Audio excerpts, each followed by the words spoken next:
just a question about the sidekicking system. With a person who gets reduced in their level, what kind of rewards are they going to experience by helping out someone lower level than they are?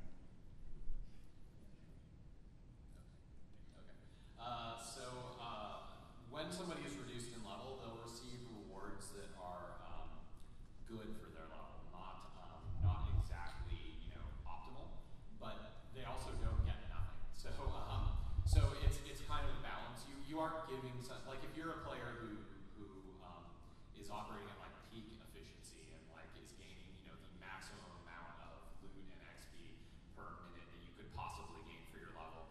If you go inside Kickdown, you're probably going to see that decrease. But it's not going to be that big a deal, given kind of the way that we do our XP curves and things like that. That's one of the big things, is we don't really treat leveling as the end-all, be-all of the game. And so it's not as important that you see a little bit of an efficiency decrease. But it is still definitely worth your while to play the game sidekicked. You still do get cool drops. You still do get XP and all that. So. Thank you very much. This is kind of a two-part question, but it's about the dynamic events. And the first thing is that is it going to be, the participation point is going to be intelligent? Because I notice a lot of times in different dynamic events that it's, everybody's just kill. The guy who's sitting over there buffing everybody is like, wait a minute, I didn't crap for loot. Or the person who decides, oh, I better heal because everybody's dying, and they don't end up getting it either. So is it going to be intelligent?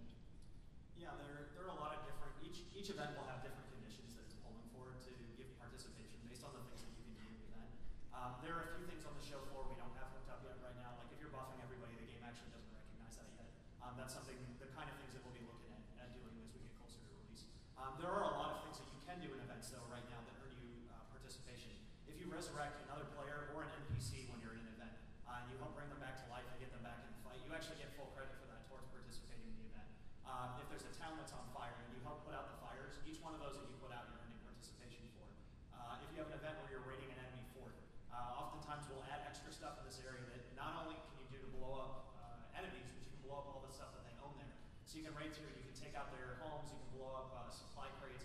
All of that stuff is bonus extra stuff that's available there, and all of that gives you participation as well towards those events. Okay, so and then the second part of that is so each of these is going to be like a level range, right? So I mean, if I'm a level 20 going into a 15 event, then maybe that would work. But if I was like you were saying, I'm griefy because I'm level 80, then I'm going to be sidekicked down. So I mean, is it the kind of thing where I walk in, it's like, do you want to sidekick down, or is it going to tell me, or? Yeah, so you would be, anytime you get sidekicked in the game is going to notify you that's happening. We're not going to like do that on the slide. I suck. Yeah, you'll definitely be notified. There's a certain range that we're still working on right now, finalizing exactly what the reasonable range is. Of like there's a reasonable level around an event where you can fight it and you're not going to be ruining the experience for everybody else. And we want to have as much content available to you as possible. So we want you to be able to play stuff if you're a couple levels over it and still enjoy it. And then if you get really high level over it, be able to get sidekicked and come back and play that content if you want as well. One of the great things about having this dynamic, open, living world where the maps are constantly changing is with the sidekicking system, you can actually go back to maps that you never saw, or go back to maps that you already played through, and you might get to experience completely unique content, 5-10 hours later than what was going on when you went through. And we want people to be able to do that. We want them to be able to experience that and play with their friends wherever they are. Thank you. Next up. Hi. My question is, you mentioned that when we get items, we're getting sort of items that will fit us or help us. Can you elaborate on how the items will work? Are they going to work similar to Guild Wars in terms of like customization just for your character, or are there going to be like item slots as you see in other games, or is it going to be more of the traditional? So our item system is characters have armor slots, they have weapon slots, they have utility slots, they have a back slot for an item that can go on their back, helmet, all those kind of standard things. Every item has an upgrade slot, so everything from rings to earrings to weapons all have one upgrade slot. So like in Guild Wars, people were familiar with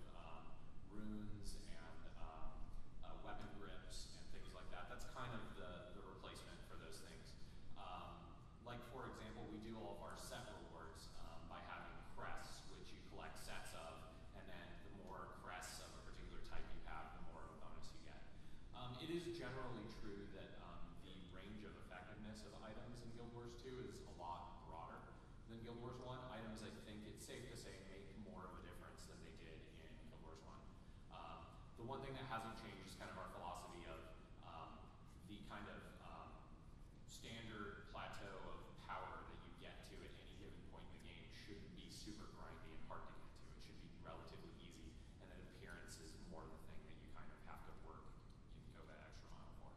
So would it be possible to create an item that looks, well, sort of like you can do now in Guild Wars, create an item that looks exactly like another item that has the stats of that original drop that you had? Yes, so there's an item called a transmutation stone that you can get for karma, which you get as a reward for helping people in their personal story and also for doing events. And that can take the upgrade, item appearance, and statistics of any items of a like type and mix and match them.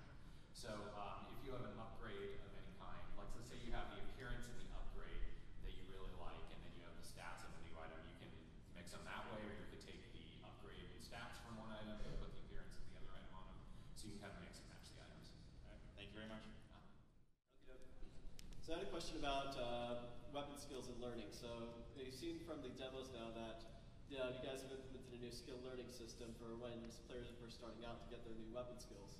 So I was wondering, after you get those first 5 skills, what's going to be the progression for those beyond that? Is that something that traits are going to delve into later on? Like, you're going to be able to get traits to replace some of those skills possibly? Or am I delving too far as it's not quite there yet? Alright, I wouldn't say they would replace the skills, but they're definitely going to enhance them in different ways. The trait system, we just scrapped it, so we're rebuilding it all. It still is going to do the same thing, but just the way it works is going to be a little different. So there is stuff, that's kind of going to be where your progression takes over. Both, once you kind of unlock your weapon skills, you're going to have traits plus everything that's on the right hand of your skill bar. So unlocking of healing skills, unlocking of utility skills, unlocking of elite skills as well for build making. Very cool. Next up.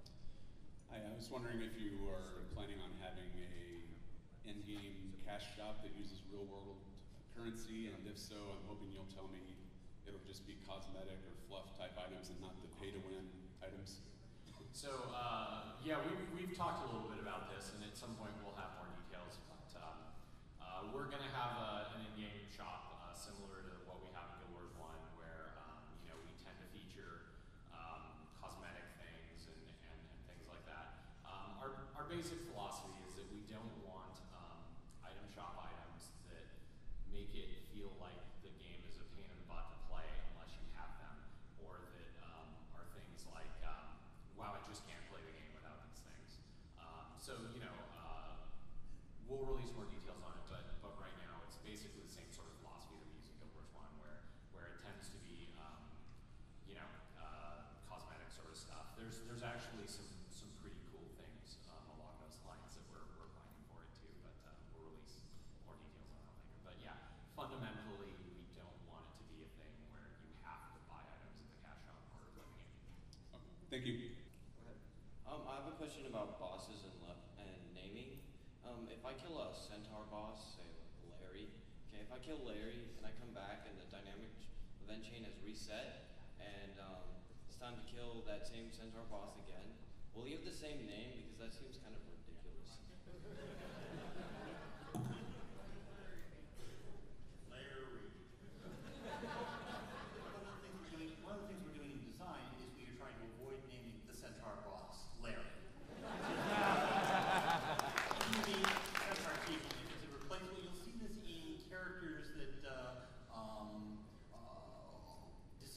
die as a result of events as well. Basically, we don't want to see them keep coming back in the same character. There may be a centaur boss, unless it's in an instance, personal instance or a dungeon instance, he'll tend to be called a centaur boss. So, for example, guys like the Shatterer. The Shatterer is not actually his name. That's sort of his designation as a class of creature. And Tequaddle the Sunless is a highlight name for the one in darkness. What does Tequaddle actually mean? It means the one in darkness. Thank you. Okay, next up. Hey, so in the trailer we saw those airships or blimps in the sky. Can you go on about who made them, how they work, and how they'll affect the game? How much can I say? Spoilers? Spoilers. So, yeah, they play a major part in the storyline. Yes. I don't know. They will be.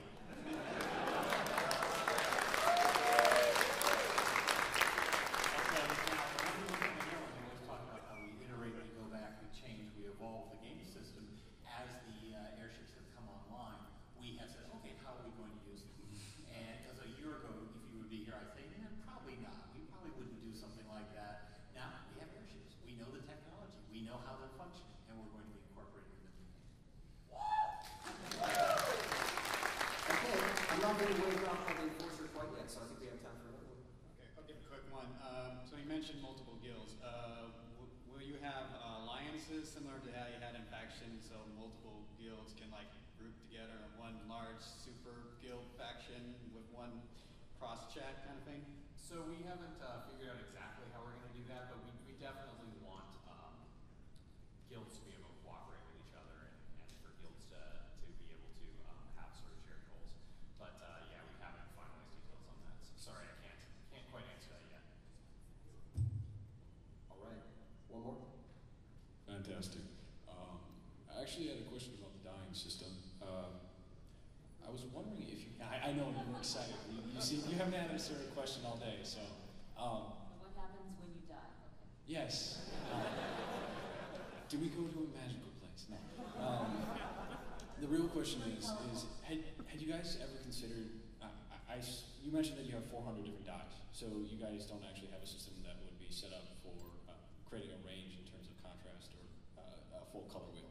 So had you ever considered creating a suggestion highlight that would go along with the die? So say you had a lapel or a full coat, you dyed the main part of it, say brown, and you would highlight complementary colors for highlights or accents. I like it. Now, I know you have 400 different.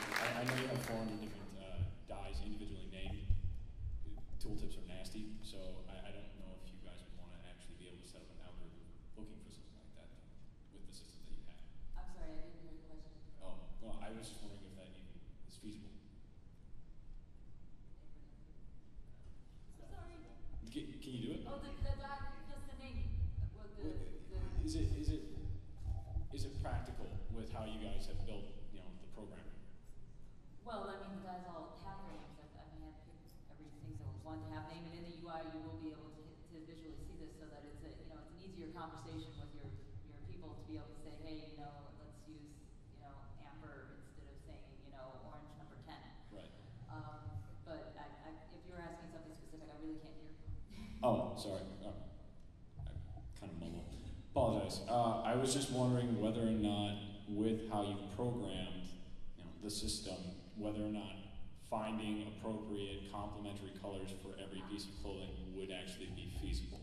See, that would be a programming question. So I was the one that I did the dye colors. Yeah, that's just fine. I was just wondering if you had a heavy name. I stand by my I like it before, so I will go back and see if that is something feasible, but I'm not the brain behind of actually making it feasible. All right, thank you. Well, I do like the idea that if you're going to create an abominable color combination, a little Sura pops up in the lower corner and says, hi, it looks like you're about to make a fashion.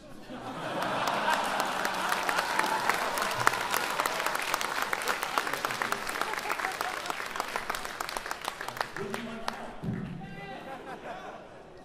How you guys doing? I was just wondering, you guys haven't talked about the mobile app for a long time, and I was just wondering if there's going to be any kind of gameplay to that you can do outside the in-game world to contribute to maybe your profile or the game, or any kind of feature. The mobile app stuff is still kind of under development, so we'll we still plan on having all the things that we have talked about. We're developing additional stuff, but we're basically not talking about that yet. Sorry about that. Thank you. Okay, is that it for us? Okay. Hey, thank you very much for all your questions and for your attendance. Give yourself a great round of applause.